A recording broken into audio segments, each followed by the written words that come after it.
Muito boa noite a todos. Santiago Online no ar, neste dia 12 de março. Covid-19, parecendo que não, passou um ano. Daqui a pouco a companhia do Dr. Mário Jorge para nos transmitir o seu conhecimento e desmistificar algumas questões. Santiago Online é um webinar numa organização da Associação Santiago Global. Este evento hoje é feito em parceria de difusão com a Flyform, formação e consultoria, que saudamos, bem como a todo o público trazido pela Flyform e toda a gente que vem pela Santiago Global. Saudamos todos os espectadores deste Santiago Online. Em relação à Santiago Global, depois de quase 2 anos de atividade enquanto grupo informal, resolvemos constituir-nos enquanto associação. A Associação Santiago Global pretende ser um ponto de reunião entre os santiaguenses e pessoas que gostam de Santiago do Cacém, contribuir para a dinamização e o desenvolvimento económico e social do concelho, da região alargada de Santiago do Cacém e do Alentejo Litoral. É uma associação aberta, inclusiva, ambiciosa, de gente dedicada e focada em fazer mais e melhor por Santiago do Cacém e no dia de hoje também pelo país, visto que estamos a difundir esta nossa ação em várias redes que são captadas nos meios de comunicação das pessoas no país e mesmo no estrangeiro, onde há portugueses que nos entendem na língua que falamos. Façam parte, procurem Santiago Global no Facebook, no LinkedIn ou enviem um e-mail para a associação.santiago.global@gmail.com. Inscrevam-se como associados ou estejam atentos e participem nas nossas atividades. Contamos convosco. E hoje, em especial neste webinar, contamos também convosco para comentar e participar, colocando questões ao Dr. Mário Jorge pelo Facebook da Santiago Global e da Flyform e no YouTube da Santiago Global, debaixo do local onde nos estão a ver em direto. Podem fazer esses comentários e colocar essas questões. Contamos com a vossa participação. Estamos neste Santiago Online para assinalar um ano de convivência com a Covid-19, com o coronavírus, e um ano depois, como estaremos nós? Dr. Mário Jorge, seja muito bem-vindo aqui ao Santiago Online. Passa parte do seu tempo atualmente em Beja, mas está em Santiago do Cacém. Muito boa noite e obrigado por ter aceito o nosso convite. Boa noite, Bruno. Boa noite a todos. É uma honra para mim e um privilégio estar aqui convosco, com o Bruno, com a Santiago Global e com todos os que nos estão a ver e ouvir.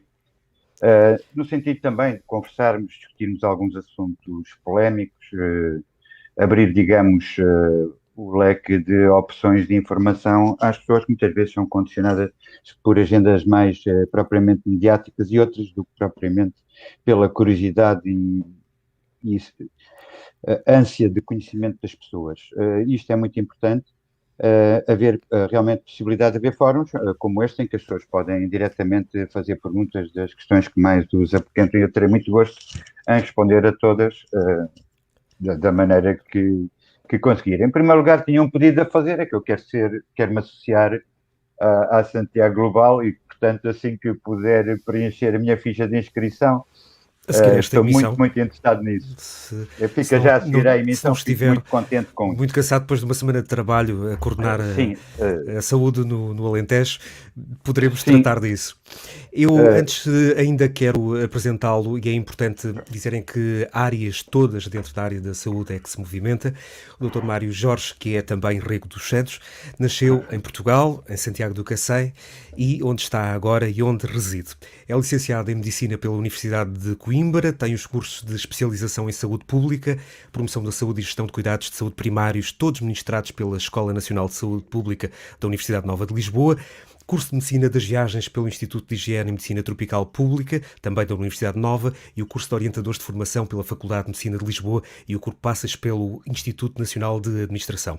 Mestre em Saúde Pública e especialista em Saúde Pública pelas carreiras médica e pela Ordem dos Médicos, com grau de consultor desde 2004.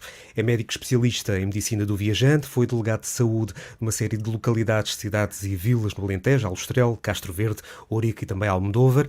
Coordenou até 2004 a Unidade de Promoção de Saúde do Centro Regional de Saúde Pública do Alentejo e inúmeros grupos de trabalho na Direção-Geral de Saúde. Foi ainda vice-presidente do Conselho Clínico do Agrupamento de Centros de Saúde do Alentejo Litoral, é atualmente adjunto do Diretor Clínico de Cuidados de Saúde Primários da Unidade Local de Saúde do Alentejo Litoral Santiago do Cacém e, ao longo da sua carreira, foi responsável por inúmeros projetos de investigação e intervenção em saúde pública.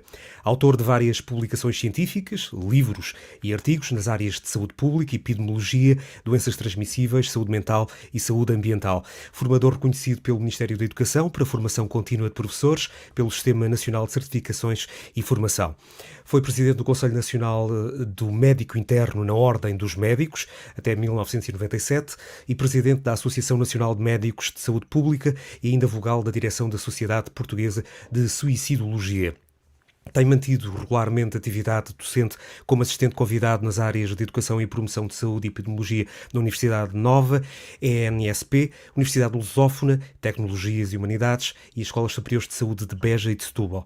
É orientador de formação nos internatos médicos desde outubro de 2004, coordenador dos internatos médicos do Agrupamento de Centros de Saúde do Alentejo Litoral entre 2010 e 2012, é atualmente delegado de saúde coordenador do Baixo Alentejo, delegado de saúde do Alentejo Litoral, responsável pelas áreas de formação, biblioteca, coordenação de internato para a área dos cuidados de saúde primários. É ainda coordenador do Centro de Formação Multidisciplinar da Unidade Local de Saúde do Litoral Alentejano de Santiago do Cacém, coordenador regional do Internato Médico de Saúde Pública, presidente da CRIM Alentejo, Comissão Regional do Internato Médico, integra a Comissão Executiva do CNIM, Conselho Nacional de Internato Médico.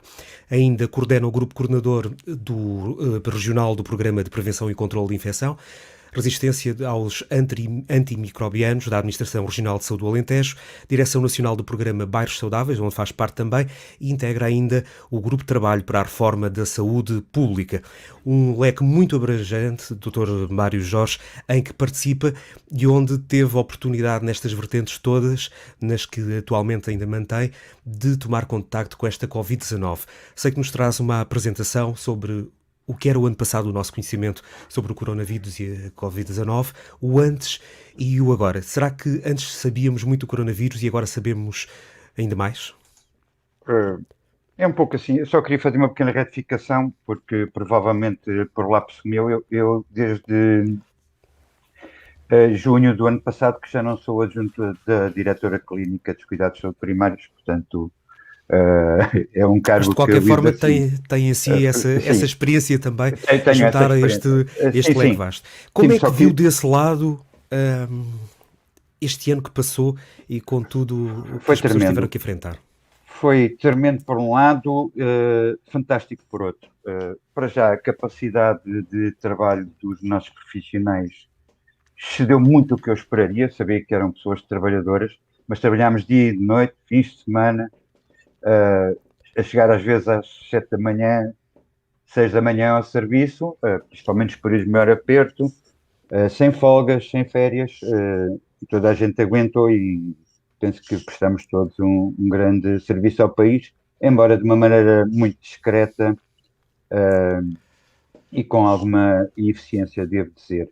Portanto, foi extraordinário por isso. Sabe que nestas alturas de crise, em que as pessoas têm que ser solidárias e que as equipas têm que funcionar, as pessoas revelam-se. Portanto, e revelou realmente a boa têmpera que é feita os profissionais de saúde pública, aliás, que nem poderia ser de outra maneira, porque eles dedicam toda a sua vida à causa pública. Uma pessoa que tenha outras ambições na área da saúde, nomeadamente monetárias, não escolherá essa especialidade. E eu não estou a falar só dos médicos, estou a falar dos enfermeiros, dos técnicos de saúde ambiental e de muitas outras pessoas, até gestores, que nos foram juntando durante este período, sempre com a intenção de ajudar. As pessoas viam que a situação estava má, muitos percebiam que nós precisávamos de ajuda e muitos se ofereceram para ajudar. Uma coisa mesmo médicos reformados. mesmo médicos reformados, outros profissionais, a comunidade. Tivemos gestos fantásticos de senhoras, por exemplo, que nos viam trabalhar e nos levavam, já de noite, nos levavam comida, bolos, portanto, uma extraordinária solidariedade e, portanto, sendo uma situação dramática e catastrófica, no meio de uma pandemia, também mostrou de que massa somos feitos e a nossa capacidade de solidariedade e de entreajuda. Testa-nos estes períodos mais difíceis, como tanto na vida das pessoas, quando pensamos individualmente, há provas que nós temos que dar, há testes que são feitos, e de facto eu fiquei até em alguns momentos comovido pela solidariedade e pela ajuda que a equipa que eu integro recebeu durante este período todo. Sei que nos traz uma apresentação sobre as pandemias, sobre o que estamos a enfrentar, como estavam as coisas em março, abril de 2020, como estão agora. De tudo o que passou este ano, o que é que mais o surpreendeu, além da bondade humana que aqui acabou de descrever? O que mais me surpreendeu foi, para ser honesto, foi a capacidade tecnológica que permitiu desenvolver, produzir, aprovar e distribuir uma vacina num tão curto espaço de tempo. É daquelas coisas, portanto, eu optei, já agora vou explicar um pouco, por trazer uma apresentação que eu fiz no ano passado, que foi feita em abril do ano passado,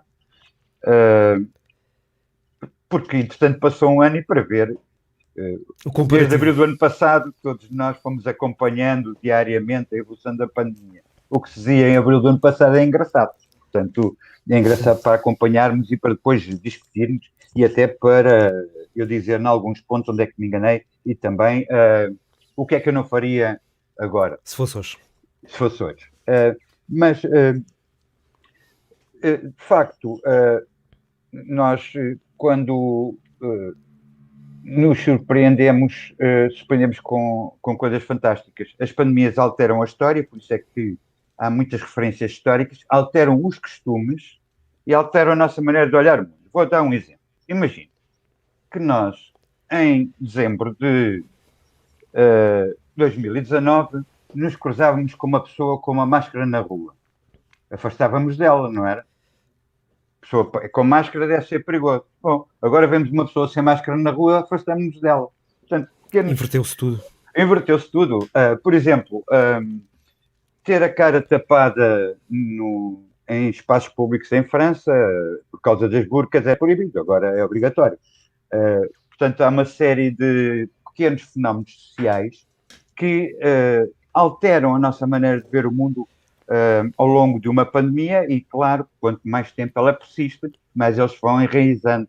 E, de facto, por isso mesmo, a pequena apresentação que eu tenho tem muitas referências históricas para as pessoas perceberem como é que o mundo foi alterado pelas pandemias ou como é que as pandemias contribuíram para acelerar outros processos históricos. É evidente que o processo histórico, e aliás, eu tenho esperança que estejam pessoas versadas nessa área, até que me corrijam no caso de eu cometer alguma. Eu não sou especialista na área, sou apaixonado, mas não tenho o conhecimento técnico da ciência de investigação da história, mas se eu cometer alguma incorreção, agradeço que me corrijam, mas como eles aceleram outros processos históricos que estão em curso e muitas vezes são decisivos para determinados desfechos, nomeadamente em casos de conflito armado. E, portanto, tenho aqui sempre esta máxima, este slogan, que é tenham calma, isto é a saúde pública, e começaria pela peste de Siracusa. Siracusa era uma cidade, na Sicília, uma cidade grega, curiosamente. Foi alvo de um conflito entre gregos e romanos, gregos e cartagineses, e finalmente cartagineses contra romanos. E, de facto, ocorreu uma peste que dizimou o exército cartaginês.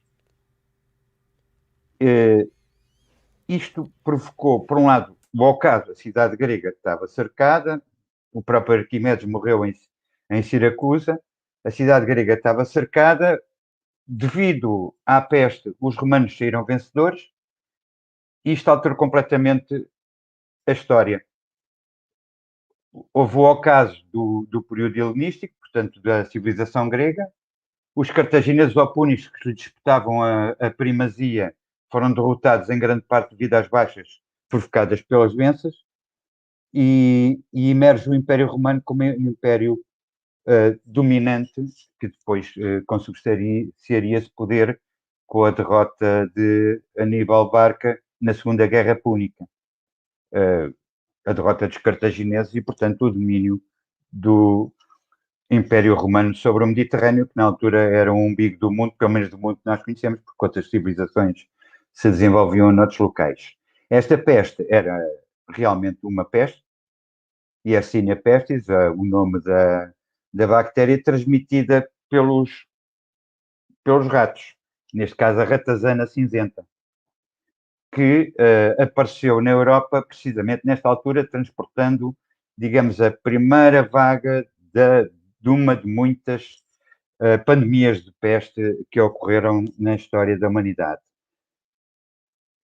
Ao caso da civilização grega e o aparecimento da civilização romana como dominante, muito relacionada com a peste. A peste negra também, de certa maneira, marcou a Idade Moderna. Veio de Oriente para o Ocidente, começou na China e afetou precisamente, como ainda hoje afetam, as cidades, neste caso, porque eram cidades, quase cidades-estados, ou os estados mais cosmopolitas. Portanto, em 1331, fazendo o trajeto inverso a Marco Polo, a peste negra afetou principalmente Veneza, depois Génova e depois toda a Europa, espalhando-se e causou pelo menos 40 milhões de mortos, sendo que as estatísticas na altura conseguiam ser piores que as atuais, como devem imaginar. É também de notar que estes 40 milhões se reportam a uma população muito menor do que a Europa tem agora. Portanto, pensa-se, por exemplo, que Portugal na altura teria no máximo 3 milhões de habitantes, embora seja difícil de estimar as populações, sim. de quantificar tão remotamente. Curiosamente, quem está isolado está protegido. No cerco de Lisboa, durante a crise de 1383-85, Lisboa foi cercada, os portugueses estavam dentro e os espanhóis estavam fora, cercando a cidade. Houve alguns casos de peste dentro da cidade de Lisboa, aliás, o rei Dom João I deu ordens para que fossem catapultados os corpos para o Real Castelhano que o cercava, mas por estarem cercados, cerca e isolados, os portugueses não sofreram tanto com a peste e não chegou a haver no cerco de Lisboa nenhuma batalha decisiva, porque os castelhanos tiveram que retirar e depois, na sequência desse conflito com a Batalha de Aljubarrota, ficou decidida a independência de Portugal, mas curiosamente aqui a peste deu uma ajudinha, mas o que deu a ajudinha foi o isolamento. Quando falamos de isolamento é engraçado, porque se pudesse passar o slide anterior, estas noções, quarentena e isolamento, isolar vem de insular, aliás tem a mesma origem, colocar numa ilha, transformar algo numa ilha. E nós vemos, por exemplo, que às vezes até é apontado como países de referência, Singapura, Nova Zelândia, uma série de zonas, está bem, mas são ilhas. Elas são insulares, são isoladas por natureza e, portanto, é muito mais fácil fazer um isolamento físico, objetivo, numa ilha. Desde a peste negra em Veneza, que as ilhas à volta de Veneza eram usadas para isolar os ventos, e depois algumas até se tornaram leprosarias. Portanto, é a mesma definição. O isolamento é uma medida pessoal, portanto, eu ponho um indivíduo em isolamento. A quarentena é uma medida coletiva, eu ponho um navio em quarentena. E um cordão sanitário é um dispositivo que permite a quarentena, impedindo as pessoas de entrarem ou a saírem de determinado local. Agora utiliza-se mais um termo espanholado que é a cerca sanitária, mas em, em termos técnicos de língua portuguesa, usa-se o termo cordão sanitário. Esta quarentena tem uma história engraçada. Nós vemos aqui esta caravela, muitas vezes podemos pensar que é portuguesa, mas não, esta é espanhola, ou aliás, é castelhana. Pode passar ainda para trás, porque aquela cruz é a cruz de Montesa, da Ordem Militar de Montesa Aragonesa. E, portanto, era uma das caravelas do Colombo. 40 dias demorava Colombo de Los Palos até ao Novo Mundo. E 40 dias também tem a Quaresma. O termo quarentena tem a ver com 40 dias. As quarentenas, naquele período, por causa da peste, eram de 40 dias, também por motivos religiosos, e por isso é que ficou o nome quarentena. Os portugueses estão inocentes, nesse caso foram os castelhanos e alguns italianos, genoveses, que começaram a utilizar o termo. Podemos passar agora. Os cordões sanitários de 1720 correram mal em Marselha. Marselha teve mais uma epidemia de peste, precisamente porque, curiosamente, tocou Cunhas, também havia naquela época o comandante de um dos navios que vinha contaminado com peste, era amigo do médico Autoridade de Saúde Portuária de Marselha e conseguiu convencer o meu colega a deixar os marinheiros embarcar, tinham estado muito tempo em alto mar e tinham muitas saudades de terra, é compreensível, só que isso provocou uma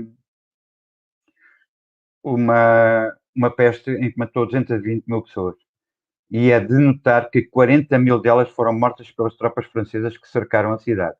A razão pela qual esta medida de cordão sanitário, dessa maneira, com forças, na altura do exército, ou forças policiais, um grande aparato policial, foi abandonada já no século XVIII, ainda foi utilizada algumas vezes no século XIX em situações sempre relacionadas com a peste.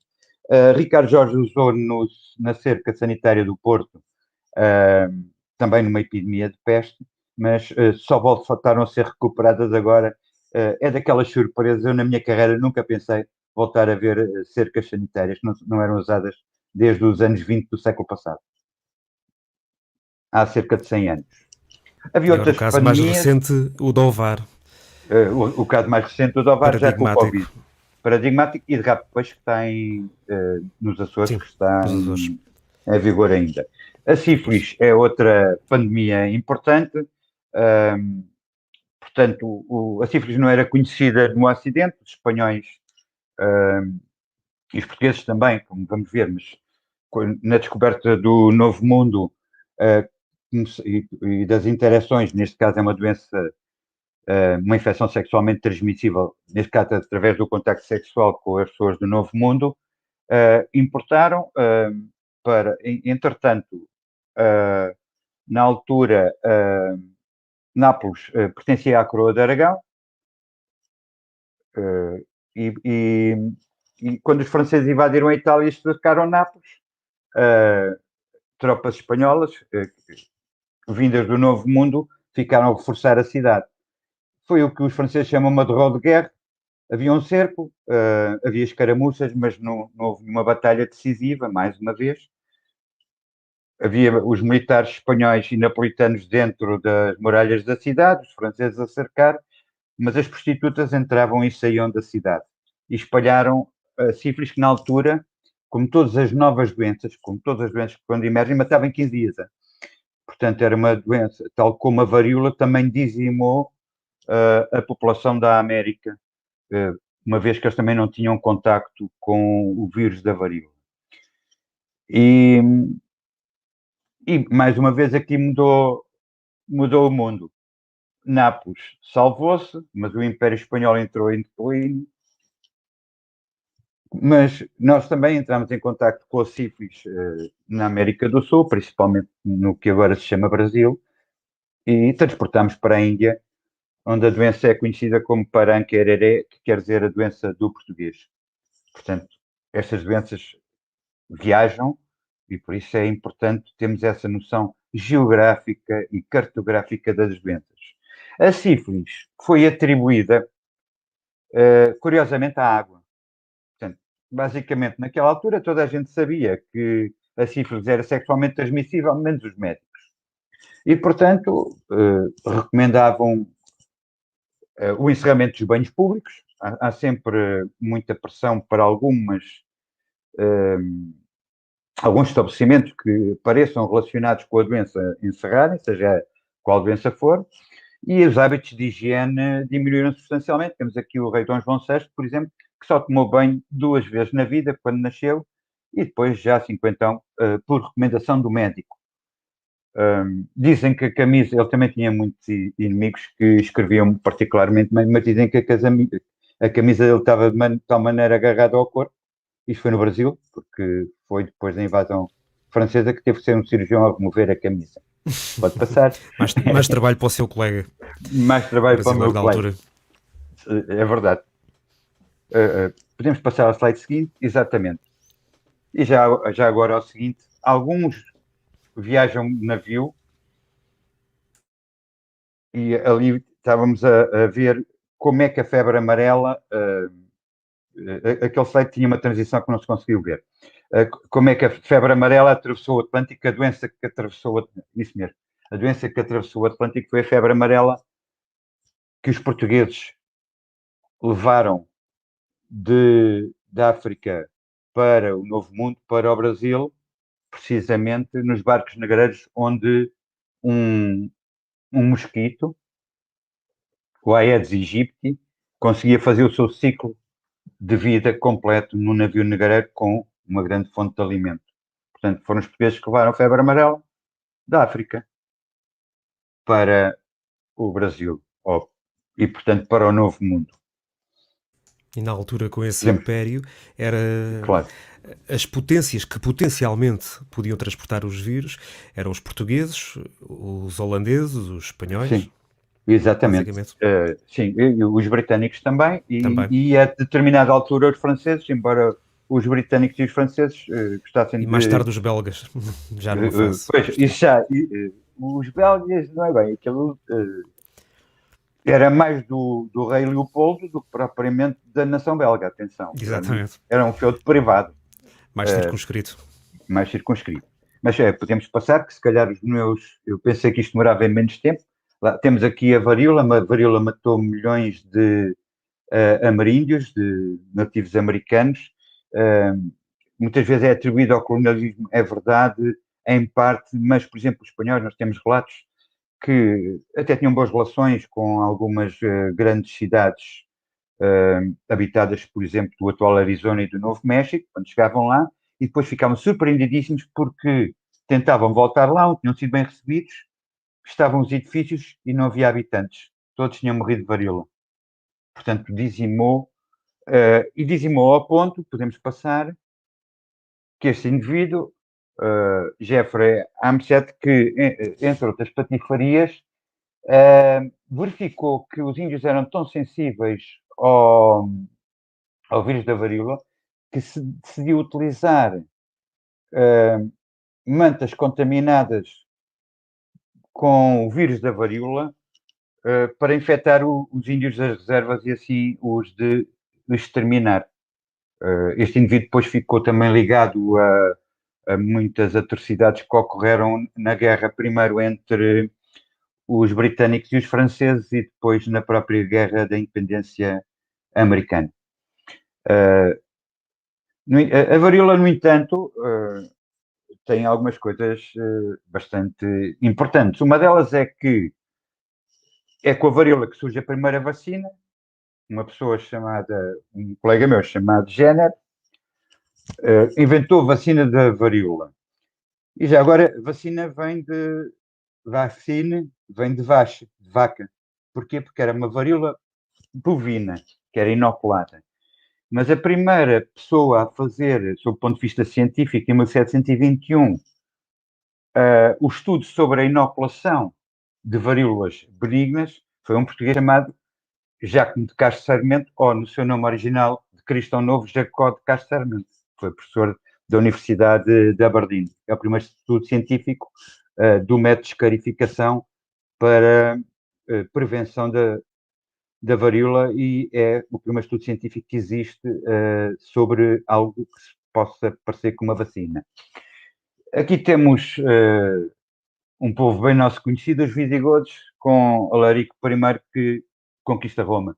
E conquista Roma na primeira grande pandemia de malária na Europa. Portanto, é o aparecimento deste parasita, o Plasmodium falciparum, que afeta de sul para norte a Península Itálica e impede, de facto, os romanos.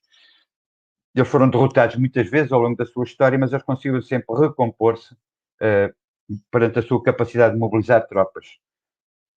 A malária tem duas características e por isso é que onde há malária há fome e há morte. É que ela afeta principalmente as populações na altura das colheitas ou na altura das sementeiras. Malária é igual à fome. E, portanto, então, já não poderoso Império Romano não tinha capacidade nem de ter tropas suficientes em condições de combater, nem de os alimentar, nem de conseguir assegurar toda a logística que um grande exército necessita, e os visigodos aproveitaram-se disso para saquear Roma, terminando assim o Império Romano do Ocidente. Nós temos muita ideia, muitas vezes, que estas pandemias só acontecem aos outros. É evidente, eu apresentei isto há um ano, porque havia muito, isso é da China, isso não chega aqui, isso só quem viaja. Pois, mas nós, por exemplo, tivemos uma epidemia de febre amarela em 1857, que matou pelo menos 5 mil pessoas em Lisboa e cerca de 20 mil ou mais no país todo, inclusivamente na nossa região, que era uma região insalubre de grande concentração de vetores, atenção. E nós conseguimos, isto também é uma grande lição que nós tiramos desta e de outras pandemias, é que às vezes todas as soluções que temos são más.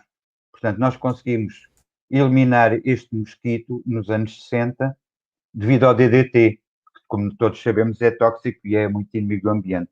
Vejam aqui o que os meus colegas já então de saúde pública fizeram, em 1857, a cartografia do risco da mortalidade no chamado Plano de Lisboa. É um documento extraordinário, está disponível na internet, desafio quem gosta disso a visitá-lo. Para A aprofundar. visitar o documento, a aprofundar. Tem coisas extraordinárias, curvas epidémicas, vamos ver a seguir. Agora, a pandemia ou as pandemias que são mais aparentadas àquela que estamos a viver, são as do vírus influenza. Este é o Hipócrates, o pai da medicina, que reparou que o vírus influenza, estamos na Grécia, portanto, há sempre alguma diferenciação geográfica. Portanto, na Grécia, o vírus influenza aparece em outubro, setembro, outubro. Ele ficou, começavam os primeiros casos a acontecer na altura do equinócio do outono, atingiu o seu máximo na Grécia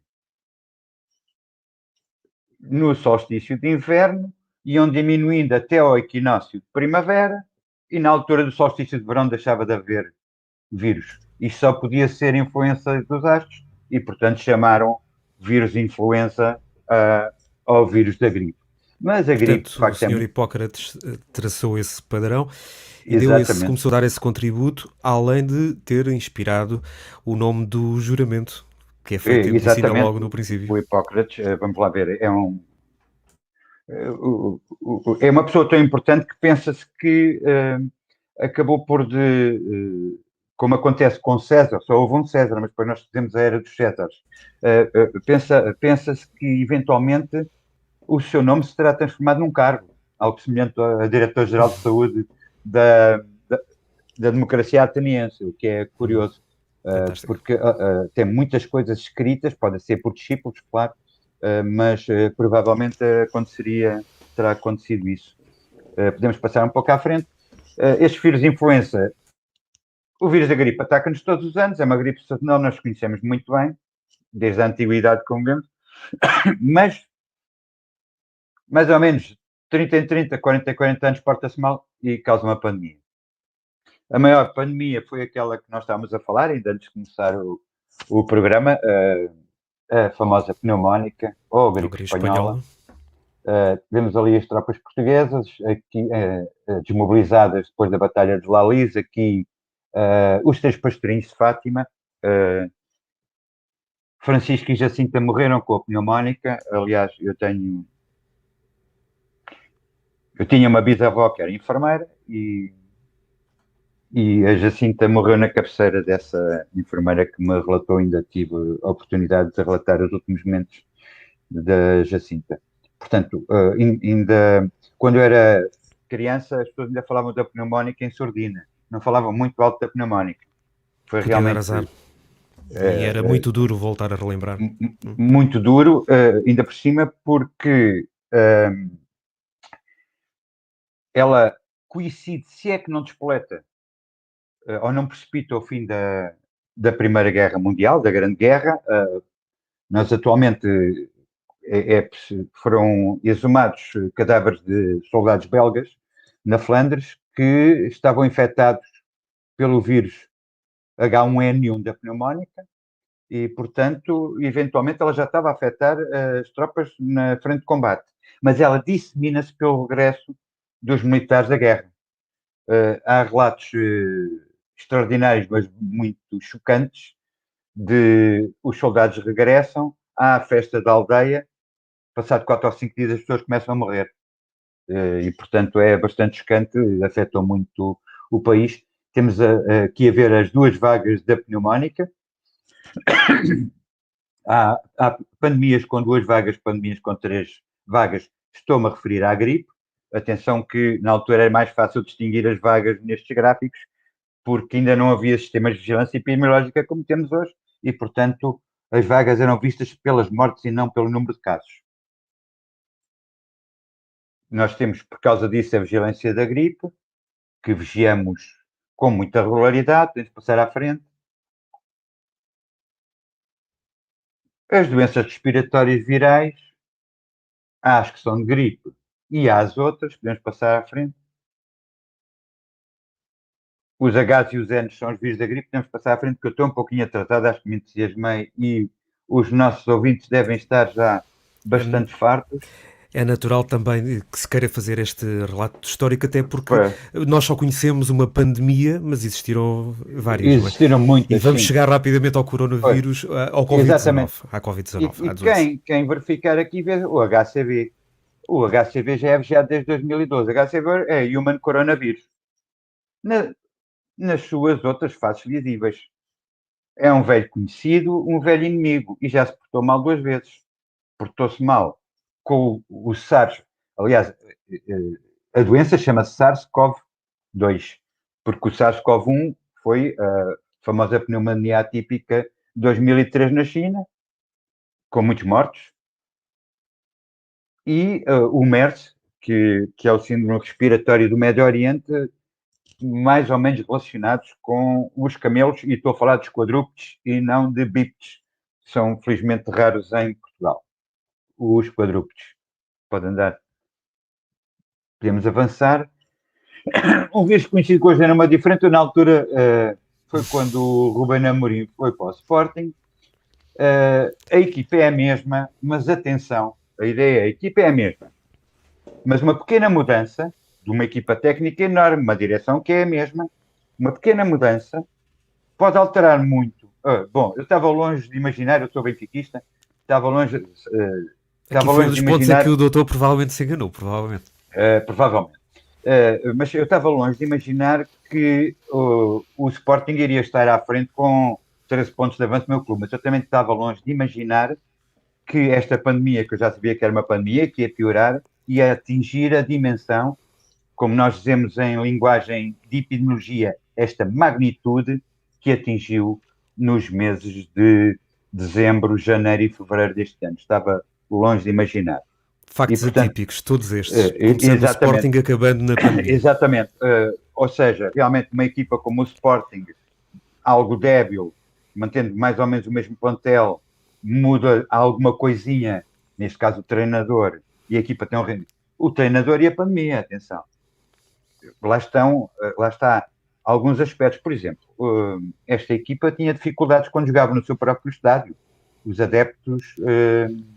não era um fator de conciliação. Assediavam a equipa antes dela começar. Eu estou a dizer isto, faço a minha declaração de interesse que sou sportinguista. Claro. E também isso o facto de não haver adeptos pode ter ajudado o Sporting a recuperar. Acredito que no Naquele princípio tenha período. sido.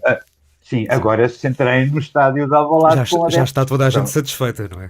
são os heróis e agora são os adeptos do Benfica e de outros clubes que se tornam mais difíceis. Mas é mesmo assim a vida. Mas a ideia era mostrar que está tudo na mesma, muda alguma coisa e pode mudar tudo de uma maneira muito significativa, embora não mude quase nada, e que foi o que se passou com esta pandemia.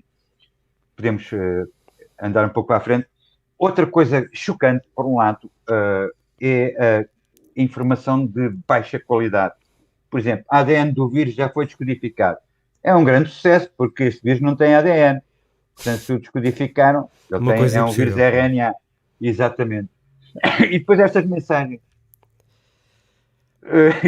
divertidas até, Ministra da Saúde diz que os cidadãos devem andar tranquilos até a orientação em contrário. Felizmente, ela nunca deu orientação em contrário, mas esta ameaça realmente é aterrorizadora. Podemos passar à frente. Como é que o médico vê estas questões tratadas na comunicação social? Dá vontade de ir lá ou dá vontade de que sejam contratados especialistas em saúde pública, como é o seu caso, para Pois, que não saiam estas veja assim como baboseiras está para fora? aqui. Infelizmente não há livrinho do especialista instantâneo em saúde pública, porque seria distribuído, For mas há muitos dummies, não é? especialistas instantâneos e os epidemiologistas em Portugal cresceram como cogumelos. Eu até sou Foi exponencial epidemiologista, também, não foi? foi exponencial, exatamente, numa proporção superior ao Covid. Eu fiquei muito contente porque, primeiro, não sabia que havia tantos epidemiologistas e depois Sentiu-se mais informaram-se muito acompanhado, não é? rapidamente. Sinto mais acompanhado. É muito bom, embora alguns dos que aparecem são, de facto, pessoas em signo e sabem muito mais que eu. Mas depois, há pessoas, de facto, que não estão qualificadas para o cargo. Mas eu irei fazer um livro do especialista instantâneo em epidemiologia, que depois ajudará muito na carreira destas pessoas. Temos de andar para a frente. Medidas draconianas, resultados equívocos, notícias disparatadas. A guerra da informação tem sido extraordinária, em algumas coisas muito boa, mas noutras muito perigosa e, infelizmente, também há médicos envolvidos em situações de charlatanismo chocante. Podemos Por isso é passar. que também vimos muita gente vestida como se fosse para Chernobyl no início da pandemia. Exatamente, exato. E estas imagens até dos animais a usar máscara, e por isso é que se calhar durante tanto tempo foi dito que que as máscaras causavam uma falsa sensação de segurança, que é uma das frases que me Pois, continua. e é um bocado verdade, atenção. O uso de máscara, as máscaras Quer-nos têm que explicar ser, isso um pouco melhor? sim, as máscaras têm que ser certificadas. As máscaras têm uma série de requisitos para proteger que são muito importantes. Mas só por serem esses Eu, requisitos. claro, só por serem esses requisitos, a máscara, acima de tudo, não serve para proteger a pessoa, atenção. Quem está à volta? Quem está à volta, ou seja, todos usamos máscara, ninguém nos transmite, ou existe uma dificuldade acrescida na transmissão. Porque se tivesse que optar entre pôr a máscara na pessoa para defender ou a máscara do doente para não disseminar, poria a máscara do doente e a outra pessoa estaria mais segura, se eu tivesse só uma máscara. Claro que se tiverem os dois máscaras, Melhor. melhor ainda. Mas, de facto, mais para evitar a disseminação e por isso é que têm que ser impermeáveis, têm que obedecer a determinados requisitos. E aí Portugal teve muito bem. Ainda agora há aquela polémica das máscaras comunitárias serem proibidas na Alemanha, porque as máscaras comunitárias alemãs não obedecem a requisitos de certificação na indústria de confecção, como obedecem a Portugal. E, portanto, muitas delas não são só inúteis, e atenção, que uma máscara inútil é uma máscara perigosa, porque dá essa falsa sensação de segurança. Agora, as máscaras que se vendem, que são certificadas, algumas como dispositivos médicos pelo Infarmed, é evidente que são uma mais-valia. Eu já vi máscaras que parecem redes, Fortalezas. por exemplo, fortalezas também, há tudo, mas o que interessa é que seja certificada. Principalmente, eu recomendo sempre o uso da máscara simples cirúrgica. Para a maioria das situações é adequada. Para quem trabalha mais próxima de uma maneira mais profissional, terá que usar outro tipo de máscara de acordo com o risco.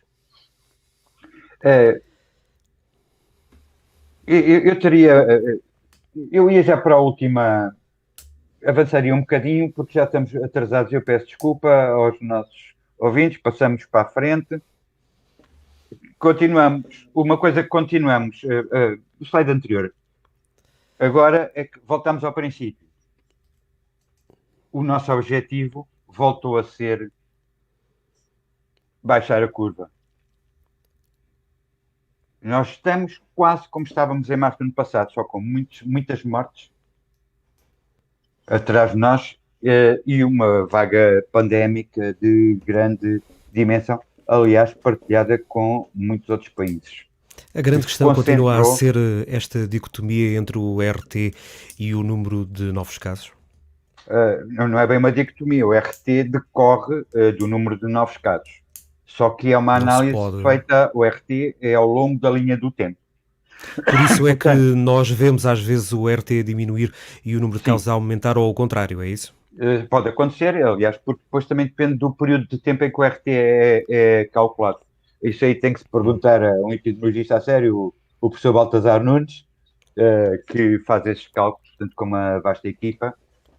De facto, isso interpreta uma coisa chamada curva epidémica. Podemos passar um pouco à frente para eu vos mostrar a curva epidémica do ano passado. Este é o mapa que toda a gente conhece. Este é o mapa que ninguém conhece, do Alentejo Litoral. Esta é a curva epidémica nacional. E na altura, podemos passar à frente, esta era a nossa. Portanto, um RT tem que ter um número significativo de casos para ser calculado. Portanto, não dá para calcular com tão poucos casos como nós tínhamos aqui, porque uma diferença de 1 ou 2 casos acabava por ser um artefacto altera tudo. Estatístico. Eu ia sugerir para que terminasse agora, porque eu excedi largamente o tempo que tínhamos combinado e já estou a ver muitos dos nossos espectadores a abrir a boca, fartos de me ouvir, para podermos ter algum debate e algumas perguntas que certamente serão importantes, pedindo eu desde já desculpa por me ter excedido no tempo largamente. Mas foi importante também fazer este enquadramento. Íamos então começar, temos algumas perguntas já de espectadores, para fazermos também um enquadramento. Mostrou alguns gráficos na região do Alentejo Litoral, da região alargada de Santiago do Cacém, como nós lhe chamamos às vezes. Como é que foi o combate e como é que está a ser neste momento o combate em toda a região da Costa Alentejana?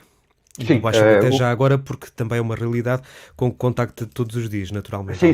De facto, o combate está a ser idêntico nas duas regiões, cada uma delas com especificidades, mas com algo em comum que tem a ver com um grande ensinamento que nós tiramos, que é muita atenção às celebrações. Nós não tínhamos tanta atenção às celebrações. Por exemplo, nas comunidades orientais que acontecem um pouco no Alentejo todo, onde há colheitas, e que se deslocam de uns pontos para outros, estou a falar da comunidade de indianos, nepaleses, paquistaneses, bangladesh, é muito importante estudar as celebrações, inclusivamente uma interna de saúde pública do litoral alentejano, uma médica que está a acabar agora a especialidade, fez um mapa de celebrações para nós podermos prevenir. Porque nós conseguimos antecipar, de certa maneira, embora não com esta gravidade, um aumento de casos no Natal, mas não estamos preparados, sob o ponto de vista do conhecimento, para antecipar que as festas das outras comunidades também têm grandes implicações na transmissão do vírus. E, de facto, uma das grandes aprendizagens que temos é que todas as comunidades, nós temos de saber quando é que eles celebram. Porque esse é o momento entrada, por exemplo, imaginemos uma entrada de um ano chinês. Exatamente, uma comunidade chinesa, um casamento cigano, o Natal ortodoxo. Portanto, temos que ter esse calendário muito bem presente, porque há sempre ou surtos, se as comunidades forem pequenas, ou vagas, se as comunidades forem grandes, ou se forem dentro das maiorias. Portanto, isto é um grande ensinamento e é comum aos dois lados. Portanto, esse combate foi bastante eficiente. Nós, aliás, houve uma altura que se dizia que o Alentejo não tinha mortes, o que fez com que viesse um grande número de pessoas fazer isolamento ao Alentejo, não sei se repararam. Sim, tem lotes, mas a partir do momento em que começou a haver surtos em lares, nós começámos a ter óbitos. primeiro no Alentejo Central, que foi mais fortemente afetado, Esse foi no o grande Baixo ponto de Alentejo viragem. é o grande ponto de viragem, e em que nós agora temos uma letalidade ligeiramente superior. Ora bem, ao resto do país. É muito importante ver que, tal como muitos números destes, não se pode comparar diretamente duas regiões com perfis demográficos diferentes. Para isso há instrumentos de saúde pública que se chamam a padronização. Usamos uma população padrão, parte desta tese. Se a população tivesse a mesma estrutura etária, se todas as populações tivessem a mesma estrutura etária, qual seria a letalidade? E então aí não haveria grande diferença entre regiões. Nós temos uma ligeiramente superior, porque também o Alentejo tem um índice de envelhecimento superior ao resto do país. Quando se elimina essa variável da pirâmide etária, é muito semelhante de norte a sul, como aliás era de esperar de uma doença com estas características num país que tem um sistema de saúde universal. Porque noutros países, principalmente países da América Latina, em que existe muita desigualdade e a distribuição dos serviços de saúde é, é muito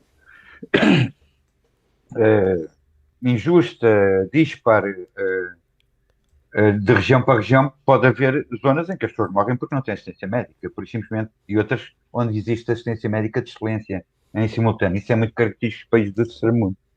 Muito bem. Eu E, ia agora. portanto, diga. Diga, diga. Não, Diga. vamos para os nossos ouvintes, não? Sim, penso que se calhar podemos introduzir aqui algumas questões de Claro, claro. espectadores. Percorrendo aqui o que é dito, fala-se das declarações de Jorge Turgal, hoje ao Jornal Ah, Público. Fala-se, por exemplo, da questão das novas medidas uhum. tomadas ontem em Conselho de Ministros. São as mais adequadas? Como um especialista em saúde pública, como é que Ora, viu estas medidas? Teria feito alguma coisa diferente? Tecnicamente é o que deve ser feito e o resto é opções políticas. pois, Como é que vê este quadro? vamos lá ver, isto não são só questões técnicas de saúde que estão aqui presentes, mas Há uma mistura, um mix. há uma mistura. O grande problema aqui é que nós, mediante uma situação relativamente simples, uh, podemos ter uma opção boa e uma opção má. Aqui não, aqui só temos opções más. E, portanto, acaba por ser muito complexo. O que faz melhor à saúde faz pior à economia, o que faz bem à pandemia pode fazer mal à saúde mental, e, portanto, estamos aqui numa gestão de equilíbrios que E não é neste só equilíbrio complexo. difícil desta balança, hum, pode-se considerar que se pode tomar decisões menos más, considerando o contexto, e outras Sim, mais sim, más? sim, mas só depois, vamos lá ver, por exemplo, pode haver situações que eh, disruptivas de tal maneira que faça com que nós nos arrependamos das decisões. Uma delas, tipicamente, é o Natal. Uh, portanto, no quadro epidemiológico da altura, estar a privar as pessoas de uma celebração importante como o Natal não parecia adequado. De qualquer maneira, agora estamos todos arrependidos.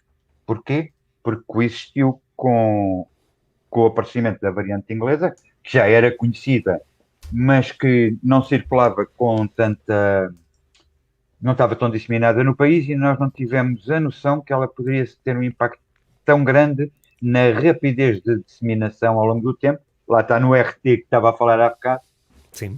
que rapidamente cresce exponencialmente, e pela primeira vez, Portugal, e pela primeira vez o Alentejo Litoral, perde, a nossa unidade perde o controle da situação. Porque nós sempre tivemos mais casos, menos casos, mas sempre com uma situação controlada, as pessoas isoladas, as pessoas vigiadas, E aí foi a primeira vez que descambou tudo. sim, porquê? Porque o volume era tão grande que nós deixámos de conseguir fazer a vigilância só para acudir ao número de casos, identificar os seus contactos, isolar os contactos. Portanto, é evidente que quando ultrapassa determinado número, os serviços deixam de ter capacidade, nenhum serviço tem capacidade, mesmo que as pessoas estejam disponíveis, não há telefones para todos, não se consegue telefonar a 300 pessoas num dia, tudo o que seja mais que isso torna-se muito difícil, e nós chegamos a ter mais de 1000 pessoas em vigilância. Portanto, Situação muito complicada. Há A aqui uma situação muito questão complicada, colocada mas por uma umas situação que já tinha sido vivida por outros colegas noutras regiões, que servia já eh, de experiência que servia para. já de experiência, de procedimentos simplificados que tentámos fazer, mas depois há uma situação, há um volume a partir do qual não conseguimos dar resposta, e portanto teve que, só depois deste confinamento, voltámos, digamos, a ter o controle das cadeias epidemiológicas todas, quer no Baixo Alentejo, quer no litoral, e portanto com esse controle, se também num contexto, portanto, aquele contexto foi muito especial, porque o coronavírus é um vírus do frio, por isso é que eles afetam, atacam mais no inverno. Ocorreu também num período, embora previsível, em que as condições ambientais para a disseminação do vírus eram ideais. Frio, umidade, havia muito nevoeiro, frio, umidade, também leva as pessoas a recolherem-se e a juntarem-se mais e a estarem mais tempo em exposição umas às outras. Depois, o Natal e o Ano Novo, para as pessoas viajarem e se misturarem, e a variante britânica. E já agora também alguma descompressão com o aparecimento da vacina. Houve muitas pessoas que respiraram de alívio ao aparecer a vacina, e pensando que o problema se iria resolver por via da vacina, e houve de facto aqui um conjunto de fatores que levou a essa perda de controle. Neste momento a situação está controlada. Eu penso que na sua esmagadora maioria as medidas propostas pelo governo são acertadas. Podemos discutir dos timings ou Por da exemplo, a questão sequência. das escolas simultaneamente com a abertura dos postigos, como são Uhum. já celebermente conhecidos, em Eh, simultâneo. Vamos lá ver. Isso é uma análise que é difícil fazer porque as escolas em si não são um problema. O problema é o número de contactos que uma criança na escola gera. Gera os contactos na escola, depois os contactos no ATL, depois os contactos na catequese, depois os contactos com os Em amigos, casa, depois os contactos no clube, em casa, e muito rapidamente uma criança positiva, por exemplo, não só implica o isolamento da sua própria turma e de vários professores, se for caso e disso, assistentes, e sim, como de comunidade implica o escolar. isolamento de outras crianças, de outras turmas, por causa do ATL ou da catequese ou das outras atividades, gera facilmente 30 contactos. 10 crianças geram 300 contactos. 300 contactos, logo ficamos no limite da nossa capacidade de execução diária. E, portanto, é sempre, de facto, difícil dizer, mas nós sabemos que nas crianças não é assim tão grave, por isso é que os pediatras, uh, porque depois a análise também tem a ver com a ótica com que nós olhamos para as coisas. Os pediatras, por exemplo, veem mais o sofrimento das crianças que estão em casa e o sofrimento dos pais que estão em casa com as crianças e que não podem trabalhar, não conseguem trabalhar, por exemplo, em teletrabalho com a criança aos pulos. E Claro, às vezes ligamos tinha que mais à chamar a nossa própria atenção. realidade, não é? E ao que vemos. Claro, claro. Portanto, a perspectiva de um pediatra é primeira escola. A perspectiva do colega da unidade de cuidados intensivos, que vê os doentes morrer, e que tem medo que não haja cama para os doentes todos que necessitam, fecha tudo. E Portanto, a saúde isolamento o pública, maior tempo possível, não é? exatamente. Portanto, a perspectiva da saúde pública é a perspectiva dos equilíbrios que são difíceis de fazer. De facto, optou-se por começar com as crianças mais pequenas. Isso também tem a ver com o facto das crianças mais pequenas terem menos interação social que os adolescentes, por exemplo, que são mais difíceis são mais autónomos, portanto, são mais difíceis de controlar do ponto de vista dos comportamentos e como é normal para a idade, ainda bem que são assim. E portanto, e de certa maneira, e também o risco é muito baixo. É evidente que muitas vezes o risco nas crianças estava associado não à transmissão na escola, ou ao grande surto na escola, mas a eventualmente infectarem os avós. Neste momento, quando nós tivermos a população acima dos 80 anos vacinada, uh, isso deixa de ser uma preocupação tão grande. As Portanto, a coisas mudam um experiência que eu pouco. tenho, a experiência que eu tenho nas vacinas, já com surtos em lares depois da vacinação, é que continua a haver casos, mas a mortalidade não é igual, diminui muito, muito. A gravidade da doença diminui muito, muito.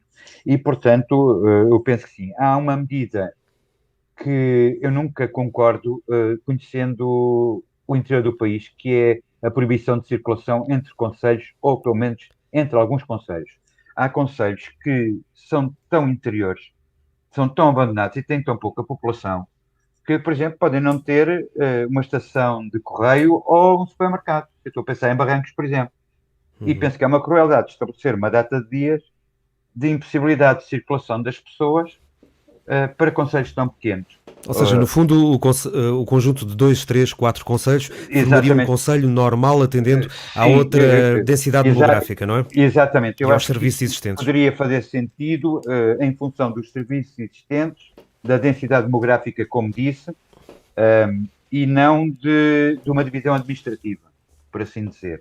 Um, Aliás, porque, por exemplo, no Ano Novo houve fortes restrições à circulação entre os concelhos e não se viu nenhuma eficácia nessa medida em termos de prevenção de novos casos. Foi precisamente a seguir ao Ano Novo que atingimos os picos mais importantes da vaga pandémica.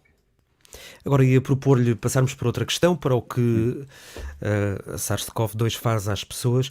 Uma espectadora fala-nos da sua experiência pessoal, esteve infectada com o Covid-19 em janeiro.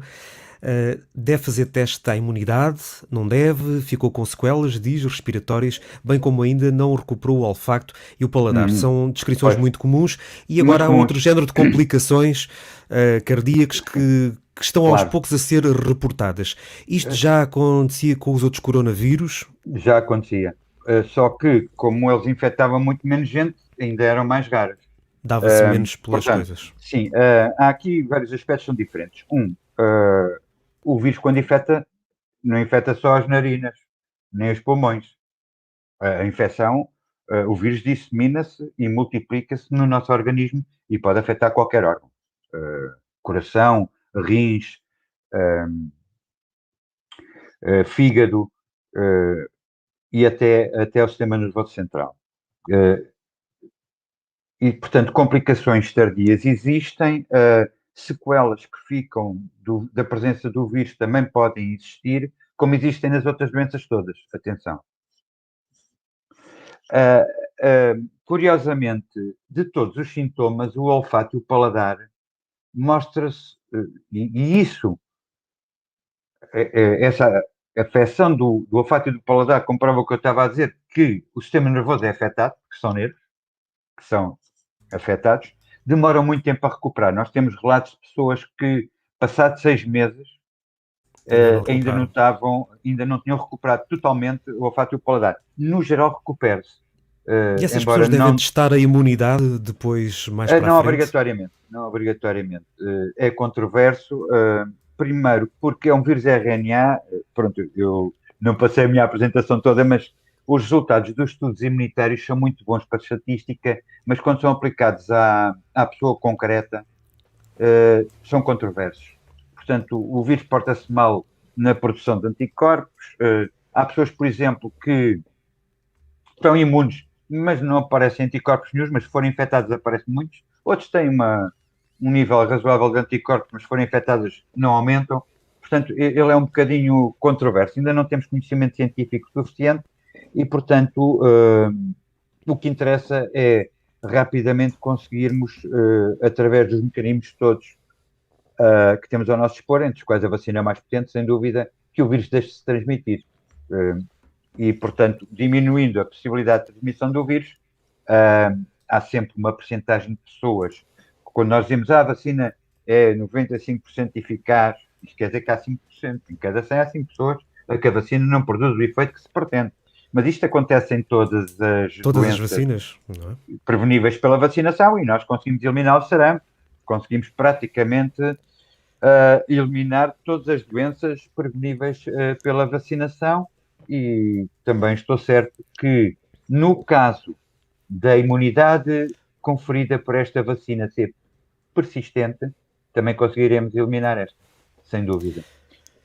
E qual é que é o impacto? Fala-se muito da questão que há Covid-19 E há todo o outro mundo das doenças e o mundo hospitalar e tratar as pessoas. Qual é que é o impacto desta crise pandémica ao nível da avaliação, do acompanhamento, do tratamento de outras patologias e qual é que é o ponto de situação que se pode fazer a nível da estratégia e do que está a ser seguido, quer a nível do sul do país, que tem sido aqui Uhum. também bastante focado, porque é a sua experiência mais próxima, mas tem Sim, conhecimento também das estratégias sim. nacionais, para obviar esta dificuldade que é evidente, não é? O Covid-19 parou grande parte dos tratamentos Sim. e das coisas, das não urgentes, e acreditamos, se calhar, de algumas também já com algum grau de urgência. Sim, mas não por motivo dos serviços de saúde. Eu estou a falar das situações urgentes. Das não urgentes, Sim. houve serviços e especialidades médicas que quase pararam. Estou-me a lembrar, por exemplo, da gastroenterologia, de especialidades médicas, as cirurgias foram forte seriamente abaladas, todas as cirurgias de rotina, a ortopedia. Mas, em relação à urgência, não, a urgência esteve sempre aberta. O que é curioso é que as pessoas deixaram de ir à urgência. Portanto, há uma parte que tem a ver com o facto de ele sugar todos os recursos de saúde para o combate ao coronavírus, por um lado, de ser também necessário, por motivos de segurança, restringir algum acesso, mas, por outro lado, por exemplo, as pessoas em muitos anos não se lembram de ter a urgência com tão pouca gente, E esse das medo outras das pessoas se patologias. deslocarem Sim, notou-se também até matou. mais notou-se até mais na primeira vaga. Pode ter morto porque as pessoas, quando apareciam, já eram em situações muito graves. E muitas vezes também o acompanhamento médico à distância tem o valor que tem. Uh, E situações como porque o cancro, em que às vezes o diagnóstico precoce pode ajudar. depois de alguns ahm, rastreios que tiveram parados, mas isso não se vê no curto prazo, isso vê-se no médio e longo prazo. Um rastreio pretende detectar lesões que não são clínicas, portanto, não têm sim. nem sintomas e, portanto, antecipar diagnósticos ou diagnosticar situações de risco que possam vir a evoluir para um cancro. Nós só mais tarde é que podemos ver qual foi o impacto deste adiamento. De qualquer maneira, alguns dos programas de rastreio já estão a ser retomados com toda a força. É evidente que nós depois competem de certa maneira com a vacinação.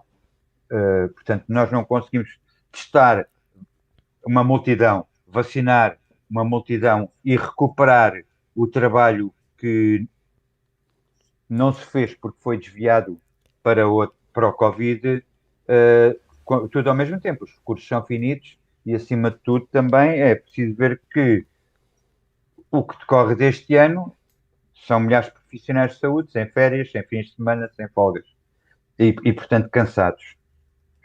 Portanto, não conseguimos fazer tudo ao mesmo tempo, tem que haver sempre prioridades.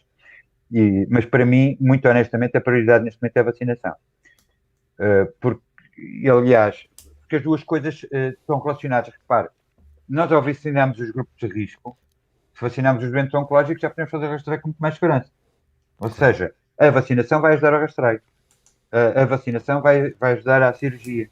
Acima de tudo, a vacinação ajuda uma coisa muito importante. Nós estamos sempre a pensar na, na prevenção da doença, nos grupos de risco, mas os profissionais de saúde foram os primeiros a ser vacinados. Porquê? Não era por serem um grupo de risco, embora o sejam, é porque eles são necessários para trabalhar, para ajudar os doentes. E nós chegamos a ter, no país todo, e o Alentejo, o Litoral e o Baixo Alentejo não foram exceções, muitas dezenas de profissionais de saúde doentes ou em isolamento. Portanto, menos cuidados de saúde podiam ser prestados. E por isso é que uma das prioridades é sempre os profissionais de saúde, porque se a coisa é pior e eles não e eles estão em isolamento ou doentes, não podem ajudar quem precisa. E quanto à testagem? Há Uh, um mito à volta da testagem. É assim tão eficiente aumentar o grau de testagem e chegar a um ponto em que se identificam os testes mais fiáveis, ou isso só funciona em articulação com a vacinação, ou não é assim tão importante? A vacinação é de todo mais importante em termos absolutos do que a testagem? Vamos lá ver. Nós estamos a falar de uma pletora de testes de muitos tipos de testes que são usados. Sim, Alguns são pouco ou nada fiáveis, por exemplo, aqueles testes que se fazem em sangue capilar, como se fossem aqueles testes da diabetes, sim. não são fiáveis, não estão aprovados pelo Infarmed, não têm significado nenhum. E depois temos testes que são utilizados em circunstâncias diferentes e em contextos diferentes. Nenhum deles é um teste de rastreio. Portanto, quando se interpreta um teste desses num âmbito do rastreio, tem que se interpretar com particular cuidado. Na maioria são bons testes diagnósticos, ou seja, se houver sintomas ou se houver uma cadeia epidemiológica identificada, ou seja, se houver um contacto com um caso positivo conhecido, estes testes são muito fiáveis. Como nós dizemos em linguagem da epidemiologia, o valor preditivo de um caso positivo é muito elevado. Mas na ausência destas duas coisas, o valor preditivo diminui substancialmente. Quanto menos casos houver e quanto menor for o tal RT, nomeadamente quando é abaixo de 1, o valor do teste diminui, curiosamente. É exatamente o mesmo teste. Mas a probabilidade do positivo ser falso aumenta. A probabilidade do negativo ser falso muitas vezes depende de quem faz o teste, ou seja, da capacidade de execução técnica de quem colhe o teste. E essa é outra grande preocupação, é que quando nós aumentamos muito o volume de testes, muitos destes testes são feitos por curiosos e por pessoas que não estão preparadas para os fazer e que podem aumentar também o número de falsos negativos. Portanto, os testes de rotina são em circunstâncias, na minha opinião, de elevado risco. Os testes para diagnóstico e para rastreio de contactos são obrigatórios, ou seja, têm uma elevada validade e permitem-nos identificar os casos precocemente, isolar as pessoas e quebrar as cadeias de transmissão. Isto demonstrou-se sempre, só houve realmente essa perda de controle no mês de janeiro e fevereiro, mas foi sempre eficiente a estratégia de testar, rastrear, isolar, testar. A disseminação dos testes noutros contextos com baixa incidência não tem indicação técnica. Se houver incidências elevadas, eles passam a ter mais valor e, portanto, podem e devem ser utilizados. O gold standard, como se costuma dizer, é o RT-PCR, é o teste PCR. Os testes ditos rápidos de antigênio têm um valor menor, mas são muito úteis para decisões rápidas. Por exemplo, num lar de idosos, estamos perante um surto, estes testes são muito úteis, permitem identificar logo a situação, separar as pessoas com um grande grau de rigor. Porquê? Porque estão num surto. Ao estarem num surto, o seu valor é importante. Mas é um tema muito delicado, porque para explicar bem precisava de fazer uns pequenos exercícios matemáticos para as pessoas treinarem, depois verem que resultados é que aquilo dava, para poderem ver como exatamente o mesmo teste pode ter um significado completamente diferente. Consoante o contexto em que é utilizado. Falou há pouco de pessoal médico, tenho aqui outra questão para lhe colocar e aproveitando a sua presença, já desde os meus tempos, enfim, de infância e de adolescência, ouvia e dizia-se à boca pequena e à boca grande que há uma falta de competitividade das estruturas que acolhem os médicos, os hospitais, os centros de saúde, enfim, da região de Santiago do Cacém e do Alentejo Litoral. Porquê é que há esta dificuldade, e já existia no antigo Hospital Distrital, o Conde Bracial, e no Hospital Novo desde 2005, de fixar médicos e enfermeiros? Estando no litoral, com boa qualidade de vida, o que é que falta para atrair mais o pessoal médico a esta parte do país que se situa ainda por cima no litoral, em sua opinião? É difícil de explicar. A mim falta fundamentalmente a proximidade de uma escola médica ou de uma escola e de escola de enfermagem, no caso do litoral alentejano. Repare que isso também aconteceu no Algarve, até há bem pouco tempo, a partir do momento em que eles tiveram a Universidade do Algarve a formar médicos, o problema quase que se resolveu. O que é que se passa? E falta também a capacidade, e nisto estou muito à vontade, por ser responsável pelos internatos até da região Alentejo, falta-nos a capacidade para formar médicos. Porquê? Isto é fácil de ver para qualquer cidadão. Um médico tem um curso que demora 6 anos, depois tem um ano de formação geral, de internato de formação geral. E depois, para tirar a especialidade, tem especialidades de 4, 5, 6 anos. Ou seja, um médico é especialista com 30 e tal anos. com 30 e tal anos, já tem mulher e filhos, já comprou casa, e um dos problemas da mobilidade em Portugal está relacionado precisamente com a habitação. Com Porque prisão aos bancos. nós compramos, endividamos aos bancos e ficamos presos à nossa casa, o que é curioso. Noutros países não tem esse problema porque recorrem muito mais ao aluguer. Como no caso dos países nórdicos ou da Europa Central, para dar aqui 2 exemplos. Exatamente. E, portanto, essa dificuldade prende-se com o facto dos médicos acabarem a sua formação e poderem concorrer já com alguma idade, com família constituída, e também por vezes ser difícil obter emprego para o cônjuge, porque de resto as condições aqui são magníficas. Eu tenho que dizer que eu não nasci em Santiago, eu nasci em Lisboa, mas vim para cá com muito gosto também, em parte pelo ambiente, gosto do Alentejo, gosto do mar e em parte vou confessar por causa da gastronomia, que é fabulosa. É muito difícil não comer bem em Santiago. Também o apanharam pelo estômago. Apanharam, sim, apanharam. Eu sou muito sensível nessas coisas. É quase como vento. Temos mais 2 questões para lhe fazer, É? que já ultrapassámos um pouco o nosso tempo. Há uma espectadora que pergunta se quem tem índice de imunidade alta deve ser ou não vacinado. Eu não sei o que é o índice de imunidade. Portanto, se a pessoa não esteve doente, não está imune. Só se E estiver mesmo, que, se tendo estado esteve, doente, deve vacinar-se? tendo estado doente, agora não. Portanto, nós sabemos que a doença confere uma imunidade substancial, mas não sabemos por quanto tempo ainda. Enquanto houver poucas vacinas, não. Não tem nenhuma contraindicação. A pessoa pode se vacinar, atenção.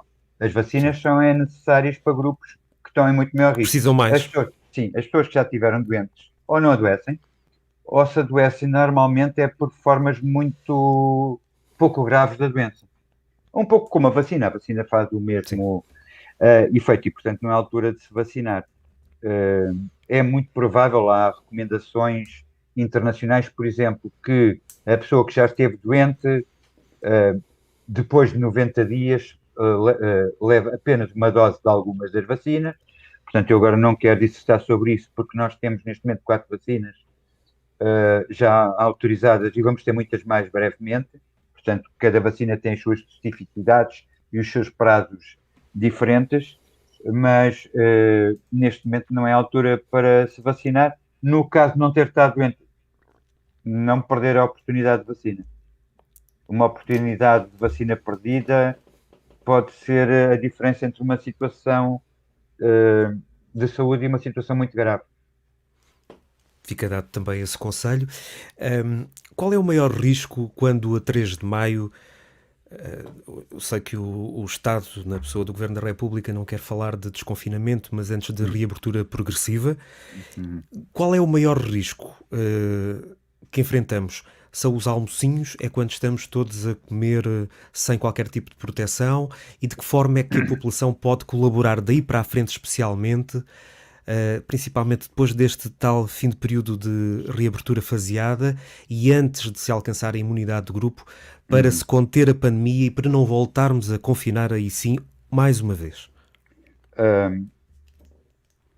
O maior risco para mim não é esse. Os almocinhos, vamos lá ver, nós tivemos muito poucos casos transmitidos em restaurantes, por exemplo. Portanto, não é por aí. Talvez não, portanto, há casos, claro, tal como nos transportes públicos também. Há casos, claro, mas, por exemplo, nós também fiscalizamos o funcionamento dos restaurantes da nossa região. E devo dizer que os comerciantes portaram-se de uma maneira extraordinariamente responsável, cumprindo as regras, fazendo cumprir as regras, que nem sempre é fácil com alguns clientes. Pois não, e tem que ser dito. Exatamente, muitas vezes Porque o eram problema eles próprios a controlar as pessoas. Cheguei a assistir Exatamente, também. e trabalharam muito bem, e devo dizer que, para quem esteve noutros países, o comportamento da nossa restauração foi invejável, Exemplar. exemplar. E, portanto, não é tanto por aí. O que eu mais sei, curiosamente, é as mutações do vírus. Nomeadamente essa variante sul-africana, que Não tem está muito algumas presente cá. Pois não. por enquanto. Ainda. Mas Está a a britânica já, também em não larga estava. escala. Pronto. A britânica neste momento deve ser responsável por mais de 75% dos casos. E a brasileira de Manaus? Manaus é semelhante à britânica, ou seja, aumenta muito a disseminação. O que a sul-africana me preocupa mais por dois motivos. Primeiro, porque parece que algumas vacinas não são tão eficazes na prevenção desta variante como são de outras. Segundo, está associada a prognósticos mais graves, ou a sobrevidas, no caso dos doentes graves, menores. E isso preocupa porque a resistência à vacina é o que mais me preocupa. Por outro lado, nós somos, eu como disse, normalmente afeta, como viram na minha história, aquilo que está sempre relacionado com viagens internacionais, com países mais ou menos cosmopolitas, mas nós também somos um país cosmopolita e temos dois países de expressão portuguesa que fazem fronteira com a África do Sul, Moçambique e Angola, por onde temos e queremos continuar a ter muitas relações, muitas viagens, muitos negócios, muita amizade, muita cultura. E, portanto, nós somos um país em especial risco de importar dessas regiões, tal como a Commonwealth, portanto, neste caso, a comunidade britânica, com que a África do Sul também se relaciona diretamente. Bastante. E depois somos portanto, também a entrada e o eixo de ligação entre o Brasil e a Europa continental. Exatamente. Ou entre os Brasis, porque aquilo é quase um continente, e, portanto, estes vírus RNA têm tendência a mutações. Nós conhecemos outro vírus RNA que ninguém fala, que é o da SIDA, que também mudou o mundo e mudou os costumes. E para o qual, curiosamente, nunca se arranjou vacina, já viu? É curioso, nunca se conseguiu desenvolver uma vacina, embora seja mais complexo do que para este coronavírus. Mas, de facto, como eles têm uma grande capacidade de mudar, por isso é que esse vírus não é brasileiro, é de Manaus. Manaus é na Amazónia. Portanto, é muito provável que haja 2 ou 3 variantes brasileiras bem distintas umas das outras, porque o Brasil é um grande país, 250 milhões de habitantes. É um país continente, lá está. É um país continente, tal como os Estados Unidos também. Nós dizemos, tem não sei quantos mortos, não sei quantos mil mortos, mas tem 300 milhões de habitantes. É preciso sempre relativizar. E ver as percentagens e as permilagens e não os dados absolutos, não é? Embora as estatísticas desses países não sejam tão fiáveis como as nossas, é difícil haver estatísticas mais fiáveis que as portuguesas, atenção, porque nós temos a informação em tempo real. E então o que é que devemos fazer? Quais é que são os comportamentos depois de 3 de maio para não voltarmos outra vez para o casulo? É manter o que estamos a fazer neste momento e desconfinando, a vida tem que continuar obrigatoriamente. Vamos ver qual é a capacidade da vacina de nos dar imunidade do grupo, juntamente, porque a imunidade do grupo não só obtém só através da vacina, obtém também através dos infectados. E nós já tivemos centenas de milhares, quase penso que perto de 1 milhão de portugueses infectados e, portanto, a imunidade do grupo também se constitui assim.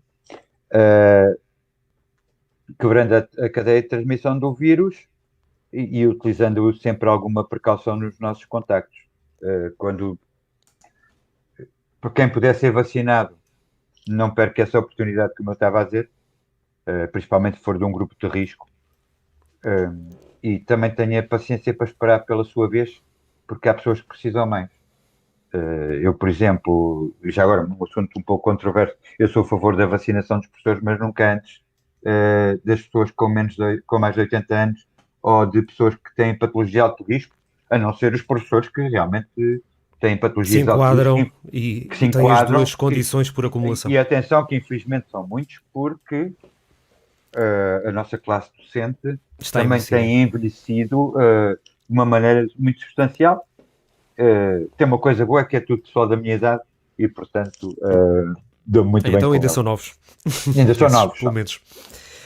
Dr. Mário Jorge, eu agradeço-lhe imenso a sua presença, transmitiu o conhecimento de uma forma que toda a gente entendeu, não deixando de ter a âncora científica que precisamos para nos orientar também. Fico feliz de irmos ter mais um associado, ainda para mais dá sempre jeito, um especialista em saúde pública aqui na Santiago Global. Enviamos-lhe um abraço e esperamos contar consigo para próximas oportunidades. Muito obrigado. Eu estarei sempre disponível.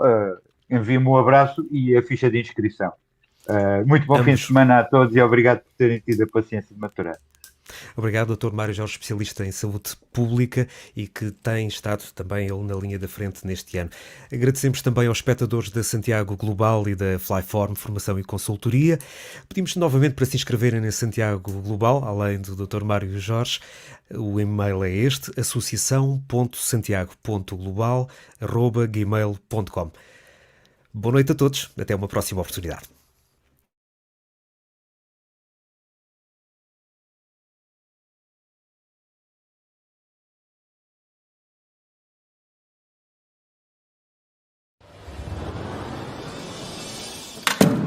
Existem ainda crianças sem computador para assistir às suas aulas.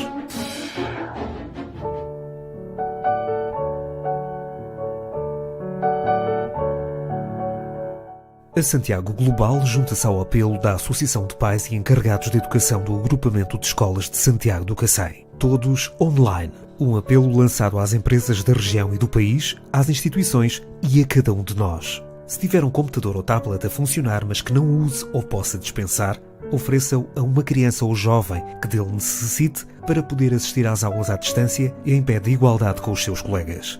Esvazie o seu equipamento e entregue-o na Secretaria da Escola Secundária Manuel da Fonseca, em Santiago do Cacém, ou à Santiago Global, que o fará chegar ao seu destino. Se mora noutro ponto do país, a Santiago Global recolhe também computadores na Grande Lisboa e fá-los chegar a Santiago do Cacém através da sua ponte de comunicações e transportes Lisboa-Santiago. Os computadores oferecidos por pessoas, empresas e instituições do sul do país deverão ser entregues na Secretaria da Escola Secundária Manuel da Fonseca. Se tiver dificuldades de entrega, contacte a Santiago Global. associação.santiago.global@gmail.com. Todos online. Vamos ajudar as nossas crianças para que todos fiquem online. Ninguém pode ficar para trás. Todos online. Uma parceria Associação de Pais do Agrupamento de Escolas de Santiago do Cacém e Santiago Global e parceiros. Santiago Global. Santiago do Cacém, em todo lado. A Santiago Global é o ponto de encontro de todos aqueles que têm em comum Santiago do Cacém, cidade, concelho e região, que lá nasceram, viveram, estudaram, que têm lá família, que lá passaram férias ou que de alguma forma ficaram marcados pelo concelho e pelas gentes de Santiago do Cacém. A visão desta plataforma diz que Santiago do Cacém é global para estas pessoas, que se animam e usufruem de tudo o que de positivo acontece no concelho e na região, que se entristecem com o que aqui acontece de errado e se impacientam com o muito que ainda há por fazer para que Santiago do Cacém seja um concelho e uma região moderna, vibrante, plenos de vida, onde as pessoas possam prosperar, desenvolver as suas atividades pessoais e profissionais e viver felizes e realizadas, desfrutando de uma excelente qualidade de vida. Este ponto de encontro acontece digitalmente através da presença nas redes sociais, da partilha de ideias, de histórias, de fotografias que façam reviver Santiago, mas, muito mais importante, também fisicamente através de atividades em Lisboa, normalmente um jantar, e que reúne todos quantos tiverem disponibilidade para se encontrarem e desfrutarem da companhia uns dos outros. Desenvolve-se em 2 patamares, o convívio e o reencontro, ou para quem quer ir mais além, na ajuda na organização de eventos promovidos pela própria plataforma, o que o projeto e a plataforma Santiago Global se afirmam não sendo.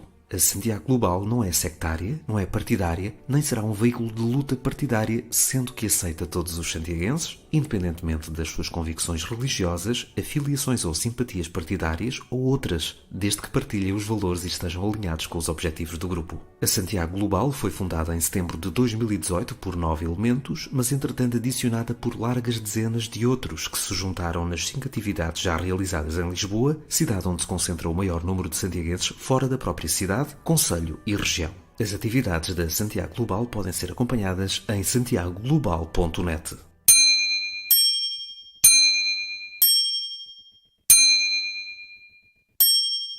Santiago Global. Worldwide Santiago do Cacém. Não se esqueça de ligar ou aumentar o volume do seu telemóvel. A Santiago Global agradece a sua presença